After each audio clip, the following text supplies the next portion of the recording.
Hi అండి, welcome to శుభమస్తు. ఈరోజు నేను ఒక పాతకాలం రెసిపీనే చూపించబోతున్నాను.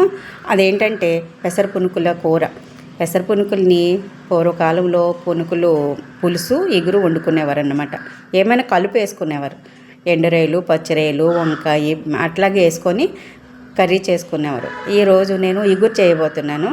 ఇగురులోకి ఏమేమి కావాలంటే నేను ఇప్పుడైతే పెసర పునుకులు తీసుకున్నాను. ఇంకా పెసర పునుకులు, ఉల్లిపాయలు కాస్త ఎక్కువ పడతాయి అన్నమాట. ఉల్లిపాయలు ఎక్కువే తీసుకోవాలి, సన్నగా కట్ చేసుకోవాలి. పచ్చిమిర్చి, కొంచెం వెల్లుల్లి రెబ్బలు. ఏ ఇగురు చేసినా నేను కోడిగుడ్డు ఇగురు కానీ బీరకాయ ఇగురు కానీ ఏ ఇగురు చేసినా ఇగురులో కొంచెం వెల్లుల్లి రెబ్బలు మాత్రం వేస్తాను. దాంట్లో ఫైనల్గా మనం కొత్తిమీర కరివేపాకు వేసుకుంటాం కదా, దానికి ఇది కరివేపాకు అన్నమాట. ఇది ఎట్లా చేసుకోవాలన్నది మీకు నేను చూపిస్తాను రండి. నూనె బాగా కాగింది. ఇప్పుడు ఉల్లిపాయ ముక్కలు వేసుకుందాం.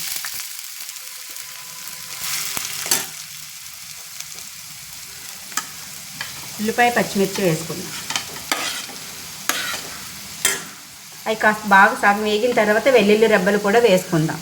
అవి ఊరినే ఉడికిపోతాయి కదా, కొంచెం తర్వాత వేసుకుందాం సగం వేగిన తర్వాత.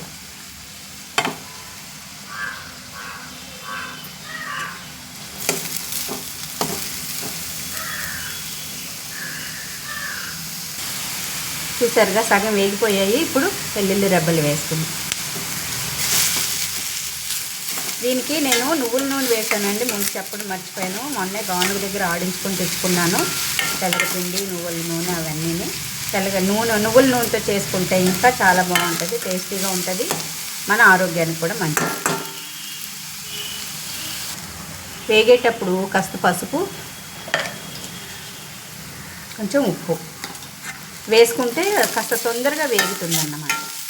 ఉల్లిపాయ బాగా తొందరగా మగ్గుతుంది. వేగేటప్పుడు మూత పెట్టకూడదు, నీరు వచ్చేస్తుంది, ఉల్లిపాయ వేగదు, మగ్గిపోద్ది కానీ వేగదు. వేగితే మరింత రుచిగా ఉంటుంది కూర. చూసారా ఎంత మంచి కలర్ వచ్చిందో, మంచి సువాసన వస్తుంది. ఉల్లిపాయ బాగా వేగితే మంచిగా ఉంటుంది. దీంట్లో ఎటువంటి మసాలాలు మనం వేసుకోకూడదు, ఆ టేస్ట్ పోతుంది. దీంట్లో సరిపడా మనం కారం వేసుకొని అప్పుడు నీళ్ళు వేసుకోవాలి. మేమైతే తక్కువ కారం తింటాము, కారం తినేవాళ్ళు కాస్త బాగానే పడుతుంది. దీంట్లో చూసుకొని వేసుకోండి.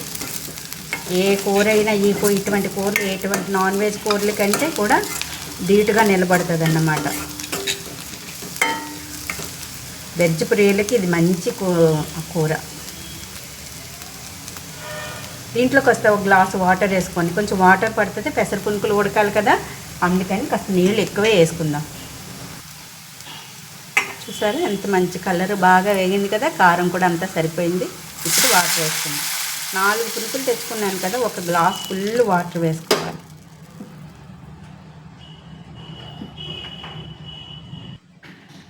నీళ్ళు వాటర్ వేసుకున్న తర్వాత ఇట్లా బాగా ఉడకాలన్నమాట. ఇది ఉడికి సగం వాటర్ అయిపోయిన తర్వాత అప్పుడు మనం కొంచెం ఉడికిన తర్వాత పునుగులు అందులోకి వేసుకుందాం.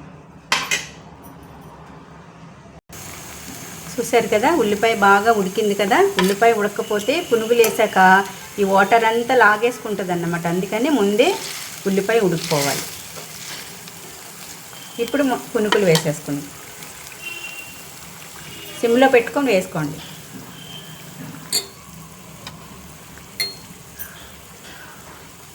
పెసర పునుకులు ఇట్లాగ ఒకసారి తిరగేసుకుంటే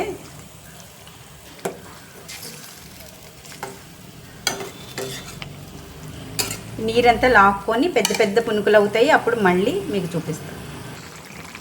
ఉడుకుతుందో లేదో అని మనకు కొంచెం చిన్న డౌట్ ఉంటుంది కదా, లోపల వరకు లోపల ఏమన్నా కొంచెం పచ్చి ఉంటుందేమో అని. అలాంటప్పుడు మనము కొనుక్కున్నాయి కదా, ఇవి కాస్త లోపల గట్టి వస్తుంది అన్నమాట. మనం ఇంట్లో చేసుకున్నాయంటే చాలా సాఫ్ట్గా ఉంటాయి. నేను ఏం చేస్తున్నానంటే మధ్యలో కొంచెం పొక్కుతో ఇట్లాగ అనుకుంటే రెండు వైపులా వాటర్ బాగా లోపలికి పీల్చుకుంటుంది, బాగా తయారవుతుంది. పునుకు బాగా ఉడుకుద్ది అన్నమాట.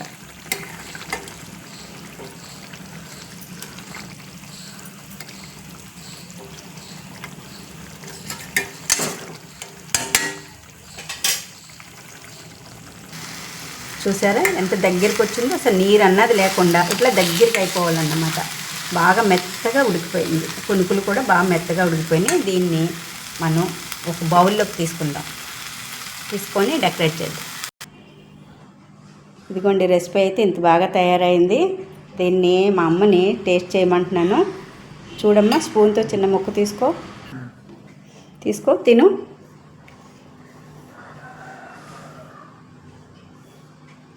ఉడికిందా బాగా? చాలా బాగుంది,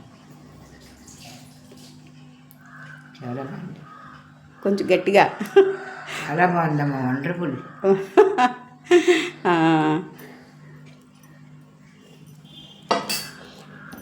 ఇదండి అలా ఆనాటి వంటకం ఇది. ఇలాంటి రెసిపీలు మరెన్నో మళ్ళీ ఇంకా వెతికి నేను మీ ముందుకు తీసుకొస్తూ ఉంటాను. మీరందరూ కూడా ట్రై చేయండి. ఓకే అండి, మళ్ళీ మరో మంచి వీడియోతో మీ ముందుకు వస్తాను. Okay, bye.